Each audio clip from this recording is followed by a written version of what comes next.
Item ಯಾವುದೇ ಇರಲಿ try ಮಾಡಿ ಆಚಿ ಚಿಕನ್ ಮಸಾಲಾ. ಆಚಿ ಚಿಕನ್ ಮಸಾಲಾ. ಸರ್, ನಮ್ಮ ಹೋರಾಟ ನಿರಂತರ. ಯಾಕೆಂತ ಹೇಳಿದ್ರೆ ಮೂಗಿರೋವರೆಗೂ ನೆಗಡಿ ತಪ್ಪಲ್ಲ ಅಂತಾರೆ ನೋಡಿ. ಹಾಗೆ ಈ ದೇಶದಲ್ಲಿ ಕಾರ್ಮಿಕರಾಗಿ ದುಡಿಯೋವರೆಗೂ ನಮ್ಮ ಸಮಸ್ಯೆ ತಪ್ಪಲ್ಲ. ಒಂದಲ್ಲ ಒಂದು ಬರ್ತಾನೆ ಇರುತ್ತೆ, ಒಂದಲ್ಲ ಒಂದು ನಾವು ಸರ್ಕಾರವನ್ನು ಕೇಳ್ತಾನೆ ಇರಬೇಕಾಗತ್ತೆ. ಸರ್ಕಾರ ನಮ್ಮ ಬೇಡಿಕೆಯನ್ನು ಪಾಸ್ ಮಾಡ್ತಾನೆ ಇರಬೇಕಾಗತ್ತೆ. ಆದ್ರೂ ನಾವು ಒಮ್ಮೆ ಚಿಂತನೆ ಮಾಡಬೇಕಾಗಿರುವಂಥದ್ದು ಕೇಂದ್ರ ಸರ್ಕಾರದ ರಾಜ್ಯ ಸರ್ಕಾರದ ಒಡಂಬಡಿಕೆ ಇರುವಂಥ ಈ ಯೋಜನೆ. ಎರಡೂ ಸರ್ಕಾರಗಳು ICDSಗೆ ಹೆಚ್ಚಿನ ಮಹತ್ವವನ್ನು ಕೊಡಬೇಕು. ಈ ಕೇಂದ್ರ ಸರ್ಕಾರ 2017ರಿಂದ ಮಕ್ಕಳಿಗೆ ಕೊಡುವಂಥ ಆಹಾರದ ಯೂನಿಟ್ ಕಾಸ್ಟನ್ನು ಹೆಚ್ಚಳನೇ ಮಾಡಲಿಲ್ಲ. ಒಂದು ಕಡೆ ದೇಶದಲ್ಲಿ ಅಪೌಷ್ಟಿಕತೆ ದೊಡ್ಡ ಪ್ರಮಾಣದಲ್ಲಿದೆ, ಮತ್ತು ಇವ್ರು ಕೊಡೋವಂಥ ಆಹಾರ ಸಾಕಾಗೋದಿಲ್ಲ ಮಕ್ಕಳಿಗೆ. ಹಂಗಾಗಿ ಯೂನಿಟ್ ಕಾಸ್ಟನ್ನು ಹೆಚ್ಚಳ ಮಾಡಲಿಲ್ಲ, ಬಜೆಟಲ್ಲಿ ಅನುದಾನವನ್ನು ಹೆಚ್ಚಳ ಮಾಡಲಿಲ್ಲ.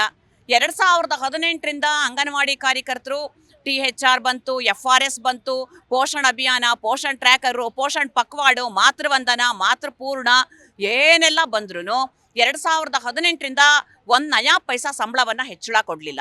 ಕೊಡದೆ ದುಡಿಸೋವಂಥದ್ದು ಹೇಗಿದೆ? ಒಂದು ಸ್ಕೀಮನ್ನು ಜಾರಿಗೆ ತರೋವಾಗ ಅದನ್ನು ಜಾರಿ ಮಾಡೋ ಅಂಥವ್ರಿಗೆ ಏನು ಕೊಡಬೇಕು ಅನ್ನೋ ಒಂದು ಪ್ರಶ್ನೆ ಬರಬೇಕಲ್ಲ ಸರ್ಕಾರದ ಮುಂದೆ. ಅದನ್ನು ಕೇಂದ್ರ ಸರ್ಕಾರ ಇವತ್ತು ಮಾಡ್ತಾ ಇಲ್ಲ. ಹಾಗಾಗಿ 2018ರಿಂದ ಇವ್ರಿಗೊಂದು ನಯಾ ಪೈಸಾ ಕೊಡಲಿಲ್ಲ. ICDS ಯೋಜನೆ ಪ್ರಾರಂಭ ಆಗಿ 50 ವರ್ಷಗಳಾಗಿದೆ. 50 ವರ್ಷದ ಕೊಡುಗೆ ಏನು ಅಂಗನವಾಡಿ ಕಾರ್ಯಕರ್ತರಿಗೆ? ಇವತ್ತು ಮಹಿಳೆ ಸಬಲೀಕರಣ ಆಗಿದ್ದಾರೆ ಅಂತ ಹೇಳಿದ್ರೆ, ಮಕ್ಕಳಲ್ಲಿ ಸಾವು ಕಡಿಮೆ ಆಗಿದೆ ಅಂತ ಹೇಳಿದ್ರೆ, ಅಪೌಷ್ಟಿಕತೆಯನ್ನು ತಡೆಗಟ್ಟಲಿಕ್ಕೆ ಸಾಧ್ಯ ಆಗಿದೆ ಅಂದರೆ ಅಂಗನವಾಡಿ ತಾಯಿಯಿಂದ ದೊಡ್ಡ ಕೊಡುಗೆ ಈ ಸಮಾಜಕ್ಕೆ, ಈ ಸರ್ಕಾರಗಳಿಗೆ ಇದೆ. ಇನ್ನು ರಾಜ್ಯ ಸರ್ಕಾರ ಬಂದರೆ ನಿಮ್ಗೆಲ್ರಿಗೂ ಗೊತ್ತಿದೆ, FRS ಬಂತು, ಫೇಸ್ ಕ್ಯಾಪ್ಚರ್ ಮಾಡಬೇಕು, ಬಹಳಷ್ಟು ಒತ್ತಡದ ಕೆಲಸ. ಮೊಬೈಲ್ ಕೊಟ್ಟಿದ್ದಾರೆ, ಮೊಬೈಲ್ ವರ್ಕ್ ಆಗಲ್ಲ ಕರೆಕ್ಟಾಗಿ, 5G ಡಾಟಾ ಕೊಟ್ಟಿಲ್ಲ, ಇಂಟರ್ನೆಟ್ ಕರೆಕ್ಟಾಗಿ ಸಿಗೋದಿಲ್ಲ, ವೈಫೈ ಕೊಡಿ ಅಂತ ಕೇಳಿದ್ದೀವಿ, ವೈಫೈ ಕೊಟ್ಟಿಲ್ಲ ಅಂಗನವಾಡಿ ಕೇಂದ್ರಗಳಿಗೆ.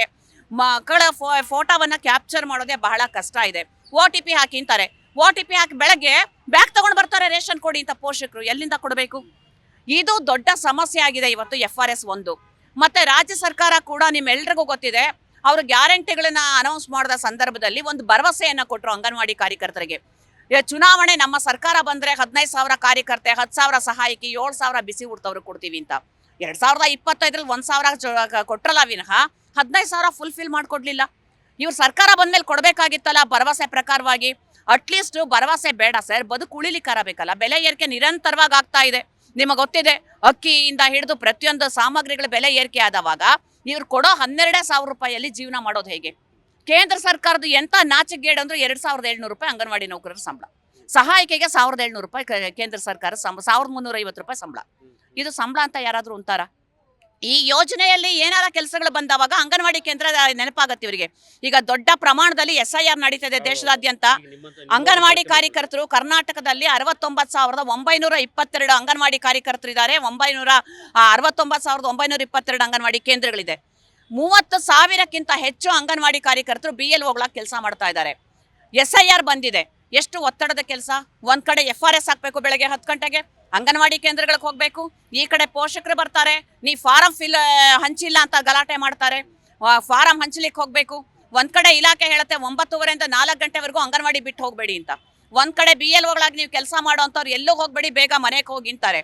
ಮೊನ್ನೆ ಎಲ್ಲ ನಿಮಗೆ ಗೊತ್ತಿರಬೇಕು, ಚುನಾವಣಾ ಆಯುಕ್ತರು ಪ್ರೆಸ್ ಮೀಟ್ ಮಾಡಿ ಹೇಳಿದ್ದಾರೆ, ಯಾವ BLOಗಳ ಕೆಲಸ ಮಾಡಿಲ್ಲ ಅವ್ರ ಬಗ್ಗೆ ಆ್ಯಕ್ಷನ್ ಮಾಡ್ತೀವಿ ಅಂತ. ಏನು ಆ್ಯಕ್ಷನ್ ಮಾಡ್ತಾರೆ ಸರ್? ಇವರು ಕೆಲಸ ಮಾಡಬೇಕಾ ಸರ್ಕಾರಿ ಆದೇಶದ ಪ್ರಕಾರವಾಗಿ? ಮಕ್ಕಳಿಗೆ 9:30ರಿಂದ 1:30ವರೆಗೂ ಪಾಠ ಮಾಡಬೇಕು ಅಂತ ಆದೇಶ ಇದೆ. ಅದನ್ನು ಮಾಡಬೇಕಾ? BLOಗಳಾಗಿ ಸುತ್ತಾ ಇರಬೇಕಾ ಇವರು? ಒಂದು ದಿನದ ಇದು SIR 1 ತಿಂಗಳು ಓಕೆ. ಇಡೀ ನಿರಂತರವಾಗಿ ಅಂಗನವಾಡಿ ಕಾರ್ಯಕರ್ತರಿಗೆ ಅದೇ ಕೆಲಸ. ಪಲ್ಸ್ ಪೋಲಿಯೋ ಬಂತು 4 ದಿನ ಬೀದಿಯಲ್ಲಿ. ಲಾಸ್ಟ್ ಮಂತಲ್ಲಿ ಜನಗಣತಿ ಬಂತು ಮೇನಲ್ಲಿ. ಇಡೀ 1 ತಿಂಗಳು ಜನಗಣತಿ ಮಾಡಿದ್ರು. ಆಯ್ತು ಜನಗಣತಿ. ಈಗ ಮತ್ತೊಂದು ರಾಜ್ಯ ಸರ್ಕಾರ ಗೃಹಲಕ್ಷ್ಮಿ ಸರ್ವೆ ಮಾಡಿ. ಗೃಹಲಕ್ಷ್ಮಿ ಸರ್ವೆ ಇವರೇ ಮಾಡಬೇಕು. ಎಲ್ಲ ಸರ್ವೆಯನ್ನ ಇವರೇ ಮಾಡ್ತಾ ಇದ್ರೆ ಮಕ್ಕಳ ಶಿಕ್ಷಣದ ಕತೆ ಏನು?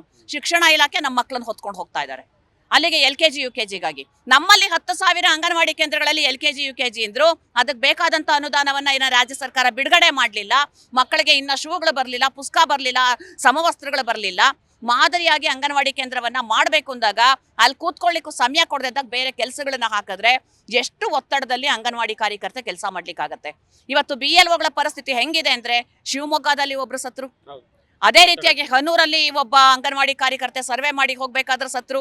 ಅದೇ ರೀತಿ ಮುಂಡರಗಿಯಲ್ಲಿ ತಹಸೀಲ್ದಾರರ ಮೀಟಿಂಗ್ ತಗೊಂಡಿದ್ದಾರೆ, BLO ಮೀಟಿಂಗ್ ಮುಗಿಸ್ಕೊಂಡು ಬರಬೇಕಾದ್ರೆ ಕುಸಿದು ಬಿದ್ರು. ಎಂತ ಎದ್ದದ್ದು ನಮಗೆ ಗಮನಕ್ಕೆ ಬಂದದ್ದು 3-4 ಇರಬಹುದು. ಎಷ್ಟು ಜನ ಸಫರ್ ಆಗ್ತಾ ಇದ್ದಾರೆ BLO ಕೆಲಸಗಳಿಂದ ನಾವು ಹೇಳ್ತಾ ಇದೀವಿ. ಬೇಕಾದಷ್ಟು ಜನ ಇದ್ದಾರೆ, ಯುವಕ ಯುವತಿಯರಿದ್ದಾರೆ. ಇವತ್ತು ನೀವೇನೇ ಉದ್ಯೋಗದ ನಿಧಿಯನ್ನ ಕೊಡ್ತಾ ಇದ್ದೀರಿ, ನಿರುದ್ಯೋಗ ನಿಧಿಯನ್ನ. ಮತ್ತೆ ಗ್ರಾಮ ಪಂಚಾಯತಿ ಲೆವೆಲ್ನಲ್ಲಿ ಸಂಜೀವಿನಿ ಕಾರ್ಯಕರ್ತರು ಇದ್ದಾರೆ, ಅವ್ರಿಗೆ ಕೊಡಿ, ಒಂದು ದುಡಿಮೆ ಸಿಗುತ್ತೆ ಅವರಿಗೆ, ಇವತ್ತು ಓದಂತ ಮಕ್ಕಳಿಗೆ. ಇದೇ ಅಂಗನವಾಡಿ ಕಾರ್ಯಕರ್ತರಿಗೆ ಹೆಚ್ಚು ಒತ್ತಡವನ್ನ ಕೊಟ್ಟು ಯಾಕೆ ಕೆಲಸ ಮಾಡಿಸ್ತೀರಿ? ನಾವು ಹೋರಾಟವನ್ನ ಇದೇ ಫ್ರೀಡಂ ಪಾರ್ಕಲ್ಲಿ 17ನೇ ತಾರೀಕು ಮಾಡಿದೀವಿ. ಅಂಗನವಾಡಿ ಕಾರ್ಯಕರ್ತರನ್ನ BLO ಇಂದ ರಿಲೀವ್ ಮಾಡಿ ಅಂತ ಕೇಳಿದೀವಿ. ಶಿಕ್ಷಣ ಅಂತ ಇರೋವಾಗ ನಮಗೆ ಶಿಕ್ಷಣಕ್ಕೆ ಒತ್ತು ಕೊಡ್ಬೇಕಾ, BLO ಕೆಲಸಕ್ಕೆ ಒತ್ತು ಕೊಡ್ಬೇಕಾ? ಮಕ್ಕಳ ಭವಿಷ್ಯ ಈ BLO ಇಂದ ಹಾಳಾಗ್ತಾ ಇದೆ.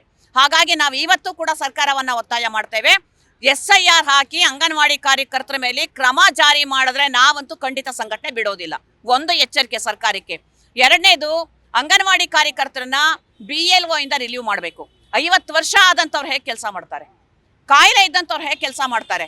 ಎಲ್ಲರನ್ನ ಕೆಲಸ ಮಾಡಬೇಕು ಅನ್ನೋ ಒತ್ತಾಯವನ್ನ ಹಾಕುವಂಥದ್ದು ಕ್ರಮ ಇದೆಯಲ್ಲ, ಈ ಕ್ರಮ ಸರಿ ಅಲ್ಲ. ಸರ್ಕಾರ ತಕ್ಷಣ ಬದಲಾವಣೆಯನ್ನ ಮಾಡ್ಕೊಳ್ಬೇಕು. BLOಗಳಿಗೆ ಹೆಚ್ಚು ಒತ್ತಡವನ್ನ ಕೊಡಬಾರ್ದು. ಏನು 1300 ಕುಟುಂಬ ಕೊಟ್ಬಿಟ್ಟು ಇಮಿಡಿಯೇಟ್ ಮಾಡಿ ಅಂದ್ರೆ ಹೆಂಗ್ ಮಾಡ್ಬೇಕು ಒಂದು ತಿಂಗಳು ಒಳಗಡೆ? ಹಾಗಾಗಿ BLOಗಳಿಗೆ ಹೆಚ್ಚು SIR ಅಲ್ಲಿ ಇರುವಂತ ತರಬೇತಿ ಕೊಟ್ಟಿಲ್ಲ ಅವರಿಗೆ.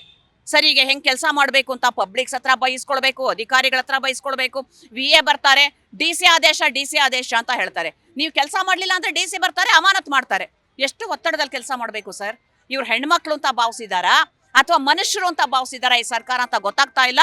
ಹಾಗಾಗಿ ಇವತ್ತು ನಾವು ದೇಶದಾದ್ಯಂತ ಅಂಗನವಾಡಿ ಕಾರ್ಯಕರ್ತರು ಜಿಲ್ಲಾ ಕೇಂದ್ರಗಳಲ್ಲಿ ಹೋರಾಟವನ್ನ ಮಾಡ್ತಾ ಇದ್ದೀವಿ. ನಮ್ಮ ಪ್ರಮುಖವಾದ ಬೇಡಿಕೆ ಇವತ್ತು ಕೇಂದ್ರ ಸರ್ಕಾರದ ವಿರುದ್ಧವಾಗಿ ಕರಾಳ ದಿನವಾಗಿ ನಾವು ಇವತ್ತು ಹೋರಾಟವನ್ನ ಮಾಡ್ತಾ ಇದ್ದೀವಿ. ಯಾಕೆಂದ್ರೆ ಅಂಗನವಾಡಿ ಕಾರ್ಯಕರ್ತರಿಗೆ ಕೇಂದ್ರ ಸರ್ಕಾರ ಕಪ್ಪು ದಿನವನ್ನೇ ಕೊಟ್ಟಿರೋದು ನಮ್ಗೆ. ಆ ಕರಾಳ ದಿನದ ಹೋರಾಟವನ್ನೇ ನಾವು ಇವತ್ತು ಮಾಡ್ತಾ ಇದ್ದೀವಿ. ಕೇಂದ್ರ ಸರ್ಕಾರ ತಕ್ಷಣ ಮಳೆಗಾಲದ ಅಧಿವೇಶನದಲ್ಲಿ ಇವರಿಗೆ ಸಂಬಳ ಹೆಚ್ಚಳ ಕೊಡಬೇಕು. ಮತ್ತೆ ಈಗಾಗಲೇ FRS ಅಂತ ಏನ್ ಬಂದಿದೆ ಅದನ್ನ ವಾಪಸ್ ಮಾಡ್ಕೊಳ್ಬೇಕು. ಮತ್ತೆ 2011ರಿಂದ ನಿವೃತ್ತರಾದವರಿಗೆ ಗ್ರಾಜ್ಯುಯೇಟಿಯನ್ನ ಕೊಡಬೇಕಾಗಿತ್ತು. ಈಗಾಗಲೇ ನಮ್ಮ ಸರ್ಕಾರ 183 ಕೋಟಿ ಕೊಡ್ಲಿಕ್ಕೆ ಆರ್ಥಿಕ ಇಲಾಖೆಗೆ ಫೈಲ್ ಹೋಗಿತ್ತು. ಅದನ್ನ ರಿಜೆಕ್ಟ್ ಮಾಡಿದ್ದಾರೆ, ಕೊಡ್ಲಿಕ್ಕೆ ಆಗಲ್ಲ ಅಂತ. 50 ವರ್ಷ ದುಡ್ದಂತವ್ರಿಗೆ ಒಂದು ಗ್ರಾಜ್ಯುಯೇಟಿಯನ್ನ ಕೊಡ್ಲಿಕ್ಕೆ ಆಗಲ್ವಾ ಈ ಸರ್ಕಾರಕ್ಕೆ? ಅದಕ್ಕೇನು ತುಂಬಾ ದೊಡ್ಡ ಅಮೌಂಟ್ ಬೇಕಾಗಿಲ್ಲ. 21,000 ಜನ ಇದ್ದಾರೆ, 183 ಕೋಟಿ ಕೊಟ್ರೆ ಎಲ್ಲರಿಗೂ ಕೂಡ ಆಗೋಗುತ್ತೆ ಗ್ರಾಜ್ಯುಯೇಟಿ. ಅದನ್ನ ಕೊಡ್ಲಿಕ್ಕೆ ಈ ಸರ್ಕಾರಕ್ಕೆ ಹಿಂಜರಿಕೆ ಯಾಕೆ? ಎಲ್ಲ ಕೆಲಸ ಮಾಡುವಾಗ ನೆನಪಾಗೋ ಅಂಗನವಾಡಿ ಕಾರ್ಯಕರ್ತರು ಮನೆಗೆ ಹೋಗೋ ಸಂದರ್ಭದಲ್ಲಿ ಅವ್ರ ಭವಿಷ್ಯ ನೆನಪಾಗಲ್ವಾ? ಹಾಗಾಗಿ ಈ ಸರ್ಕಾರ ಅಂತ ತೀರ್ಮಾನವನ್ನ ತಗೊಳ್ಬಾರ್ದು. ಆರ್ಥಿಕ ಇಲಾಖೆ ಕಾರ್ಯದರ್ಶಿಗಳು ತಕ್ಷಣ ಏನು ಆರ್ಥಿಕ ಇಲಾಖೆಗೆ ಕಳಿಸಿದ್ದಾರೆ ನಮ್ಮ ಯೋಜನೆಯಿಂದ, ಆ 183 ಕೋಟಿ ಒಮ್ಮೆ ಕೊಡ್ಲಿಕ್ಕೆ ಆಗದೆ ಇದ್ರು ಕೂಡ ಹಂತವಾಗಾರ ಕೊಟ್ಟು ಇವರಿಗೆ ಗ್ರಾಜ್ಯುಯೇಟಿನ ಕೊಡಬೇಕು.